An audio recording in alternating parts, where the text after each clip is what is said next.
Hi everybody, John here and welcome to this video. Today I am going to be drawing and rigging Sheldon Cooper from the Big Bang Theory in Toon Boom Harmony.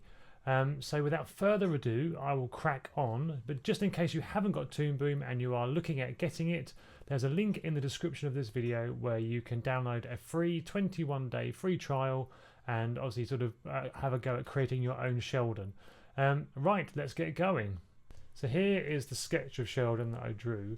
I used a vector brush here to draw Sheldon. If you zoom in, you can see it goes a bit blurry, but it is a vector brush rather than a bitmap.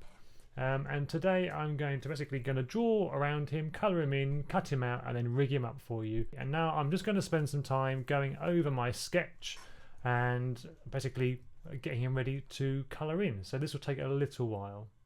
So I went for a standard brush, which I think is size 8, and I'm just literally going over the sketch now, taking my time, getting the lines looking really nice, trying to give a real finished polish to it. I'm trying to add those details. They're like Sheldon's eyebrows are quite distinctive, so I tried to add a bit of thickness at one end, going down to a kind of tapered end at the pointy end as such. I then used the ellipse tool to create the pupils with colour on the outside, which is kind of very dark brown, black centre, and then little highlights. With this particular stage, I'm not going too detailed. Like you'll see in a small while when I do the watch, I don't actually complete it all. I kind of leave that till later on during the kind of clean up process. But I like to get the kind of main lines in, just so that when you're cutting out, you obviously have a reference to know what to cut out and clean up later. So there we go, the watch there is just very, very basic. And again, the hand, because it's not a complete hand, I've just drawn it in as a kind of template for now.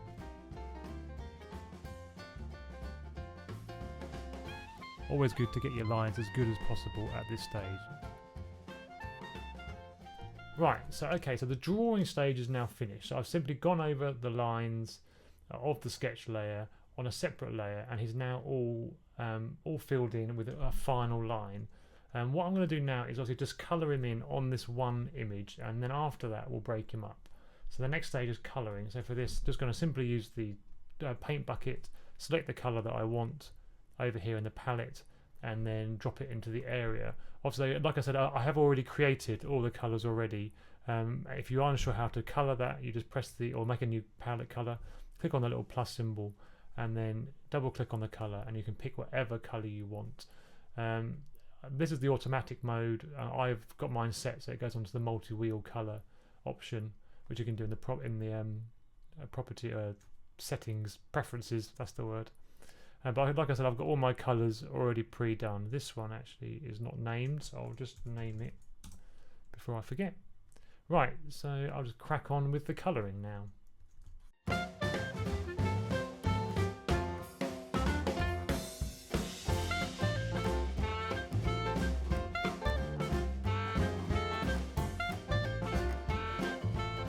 Right, okay, so apart from the watch, which again I'll do properly in a minute, after to add some extra detail, he is now coloured and ready to go. So what happens now is after you've drawn and coloured him, the next stage is cutting out. Now this is probably the longest job to do, where the colouring and the drawing is pretty quick. Cutting out takes a long time, and it is really monotonous because it's the same thing and just lots of renaming. So the simple thing to do is to break the body down into the major parts, like head, body, legs and arms, and then from there you break that down even further. So then you go down from the head, you break that down first, then you do the eyes, the mouth, the nose. Do it in small sections first, and then you can go into the really small detail like the pupils and that kind of thing. But start big chunks and then sort of break down even further from there. And to do that, you just select the cutter tool. You then, up here in the tool properties, you've got marquee or lasso. For this, it's great to use the lasso because you can actually draw around the section you want. So in this case, the head. So I'm going to take the head, draw around it, and let go. Now I'm using a Mac, so I press Apple 8 or Command 8. If you're on a PC or you want to see where the actual option is, under Edit, you can see Create Drawing from Drawing Selection. So if you do that, and then here's where you name this piece. So I'm just going to name it Sheldon Head for now, and the cut artwork from source means it actually cuts it from this original image. Now I personally like to keep one image of the flat character as he is, that way I've always got a reference to go back to if I make a mistake. So I won't use that this time, and click OK. So then I'll go back to my original image and then select the next piece, which I'll do the body. So Sheldon body.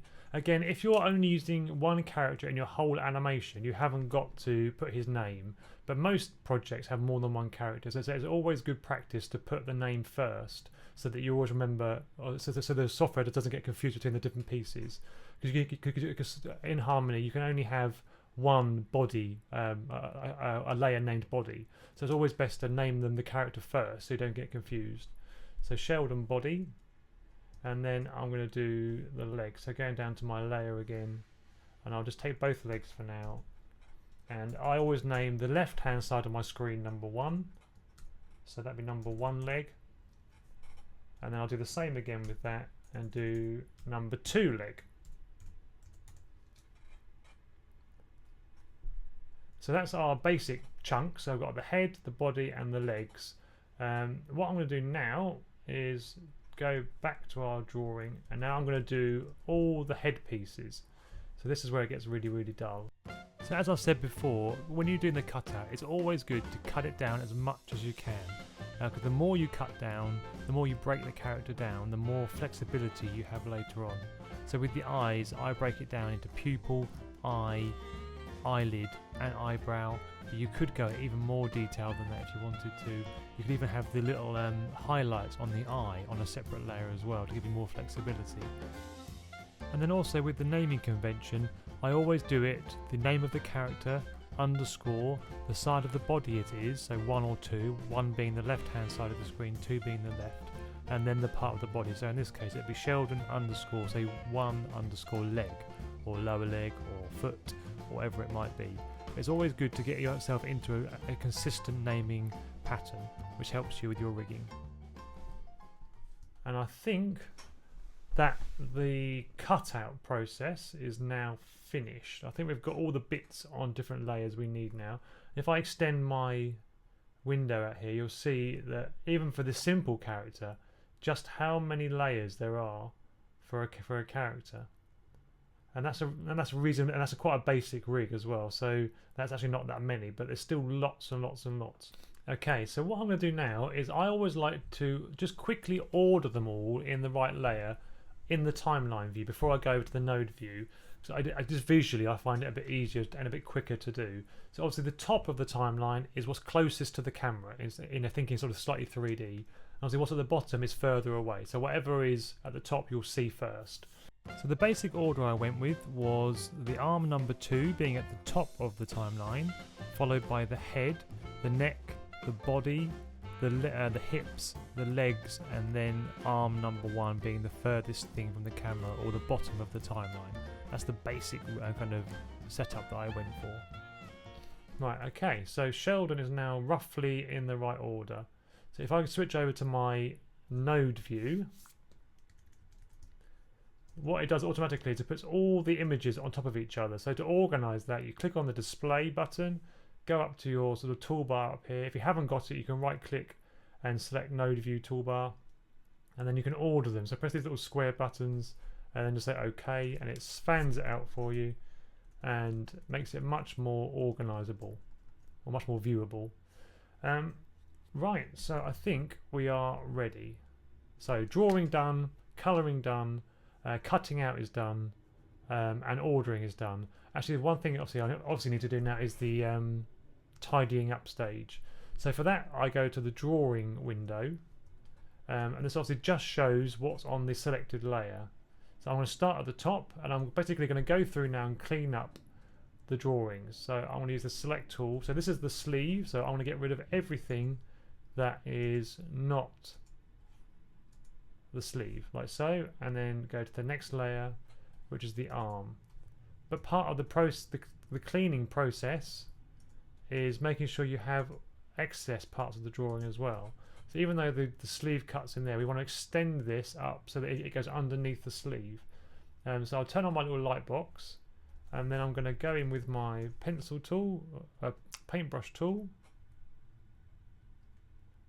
find the right one, and just extend this up. Now I like to actually draw the full arm, so thinking a bit like if he wasn't wearing his sleeves, or you took the sleeves off, for example, say he was wearing a tank top or whatever in one random scene, you wouldn't have to worry about redrawing his arms. They're already there in full. And the same with this joint here. I will do a proper joint on the other side, but for now the watch is covering it, so we won't need to do too much detail there. I'm just going to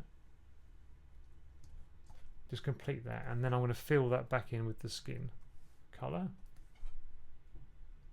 So the next layer down is the watch, and here I use the draw underneath option to create some more details on the watch, including obviously the time points on the watch, and then a little bit of colour detail underneath. Again, it all depends on how close in you're going to go during your animation, how much detail you need. And one trick I would always say is to draw the smallest thing first, and then draw the bigger things afterwards. That way you know when you zoom in it'll be okay, or you'll have to redraw any real close-ups. I'm now going on to the different parts of the head. So I'm doing the hair in two separate parts. I'm doing the side hair and the top hair as separate pieces, so that if you were going to try and do a head turn, they'd be able to be moved independently, which will work really well. And now I'm cleaning up the eyes and the nose and some other features of the face. And then finishing off the head layer, because the head layer itself will just be the kind of outline of the head with the skin fill. All the other pieces will be on a separate layer. Now I'm just using the contour editor now to kind of just tidy up the edges and give the line a nice clean, fresh feel to it. Just obviously, even though the other ear is not visible, I've put it on anyway. Again, so if you were going to animate the rig, the ear is there. Also completing the logo, making that hole later on during the rigging process, I'm going to be using a cutter on that so that the outside of the body cuts the logo. And now onto the hips. Hips are a funny old thing. It's always worth just drawing it in like I've done here, but then testing it on your rig, because when you bend or deform the body, you might need to add more hips or take some of the hips away depending on how the rig works. So have a play with that and see how you go. And now I'm onto the legs and doing the joint. So I always use the ellipse tool, and then on the lower leg use the ellipse to create a pivot point, which I'm doing there with the little red dot, so that when you come to do the pivots later you know exactly where centre is on the lower leg. Obviously now just touching up the shoes, which are pretty straightforward, and now working on the upper leg on the first arm using the ellipse tool again. So I draw that on one layer, then copy and paste that onto the other part of the leg, so they're in exactly the same place on each layer. If you need any help with any of these more detailed parts of the video, I've got plenty of other videos about cleaning up or cutting out or drawing on my YouTube channel, so please do go and check those out. There's lots of them to watch. I'm now filling in the other arm that's behind the body. This didn't quite work when I was drawing it, because obviously the arm on the second arm is in the middle of the sleeve, where in this picture it's right on the edge of the sleeve. So I'd probably make this arm straighter rather than have that weird bent shape, but for this tutorial it kind of worked okay. Again, I'm using the same technique for the wrist joint as I did with the leg joint, because obviously this one's not covered by the watch, so you need to have a nice flush, clean connection there. So I'm using the ellipse tool to create that with the pivot point in the middle.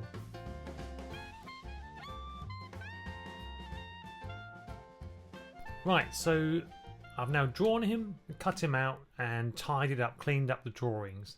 So each part is all now finished and ready for rigging. So now I'm going to start the reasonably long process of rigging Sheldon up. And to do this, I'm going to be doing it in the node view, mixed with a bit of timeline, but mainly all in the node view. If you are a Harmony user and you have Essentials or Advanced, that doesn't come with the node view. I will be doing a tutorial for my YouTube channel which will show you how to rig just in the timeline, and I'll be doing that very, very soon, so please watch out for that one. But today I'm going to be rigging Sheldon all within the node view. So the first thing I always do is to create a new composite for the character, because obviously the one on the screen is the master kind of composite for the whole scene. So always create a new one for the character. so you can start rigging from that composite. And then what I do is create another composite and connect all the head pieces to that composite, and then connect that composite to the main character composite. Once that's done, I add pegs and then add that to a whole new group and call that Sheldon head group. And then inside that I then begin to rig the head together. And again I create a new composite for the first eye, add all those pieces to the composite, and then begin to rig the eye together, again making it into a group. So I'm using a cutter for the pupil. Again, I've got a more detailed video on creating eyes with cutters, which you can see on my YouTube channel. But basically using the cutter to cut the pupil when it's moved outside of the eye shape. And also then adding the pegs and making all the pegs work together. So for example, I have the eye and the eyelid on the same peg. And then creating deformers now for the eyebrows. And you'll see that I then delete the peg for the eyebrow, because the deformer peg is the instead of a normal green peg. I then do exactly the same thing for the other eye, so create a composite, select it all and group it, go into the group and then rig the eye within that group using a cutter and then sorting out the pegs. I then create a master peg after this for the whole face, so that I can move the eyes, the nose and the mouth all at the same time rather than having to move them all individually.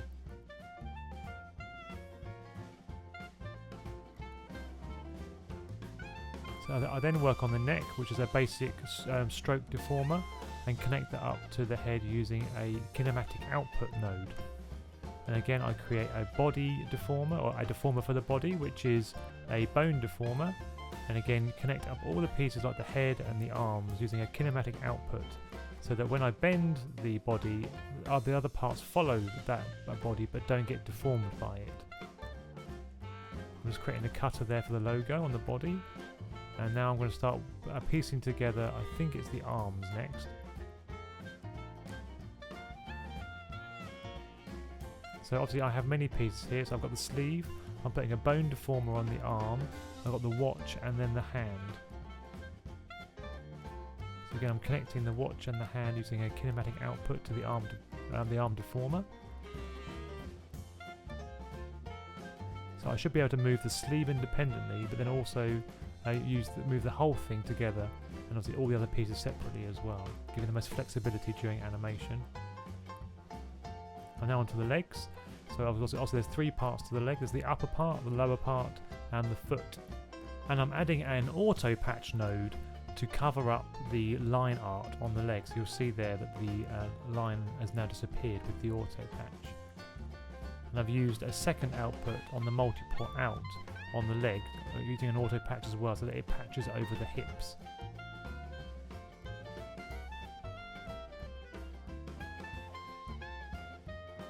Again, I'm just doing exactly the same thing on the first leg, but not doing the patch over the hips this time, because that one is behind the hips. And now I'm onto the final arm, which is arm number 1. And I'm just now adding the deformer, which again is a bone deformer, and then going to connect that up with the hand and the sleeve.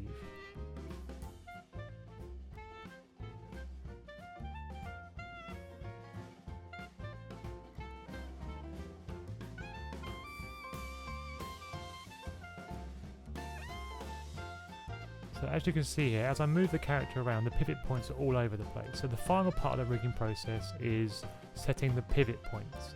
So I open up the node view in that right hand window in the corner there, and then slowly go through every single peg, and using the transform tool and the rotate tool, I go through and set the pivot point of every single peg.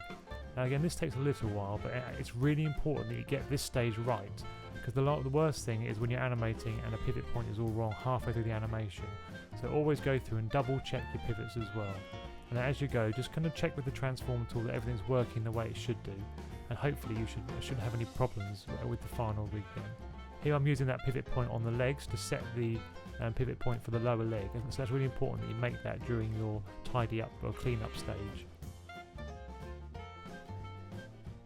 Right, okay, he's definitely finished for the third time, I think. So I'm just going to select him all, turn on the deformers, and then I should be able to, without any problem at all now, all the hierarchy should work. I've just done you. Why aren't you working? I'm sure I just set your pivot point. You already are set. Hang on a second. I set the wrong one, didn't I? So it's always good to test your rigs in case you ever finish one and then save it in your library. Always make sure you animate and test it first thoroughly. But now he is finished, and we should be able to bend him, move him around, and all should work well.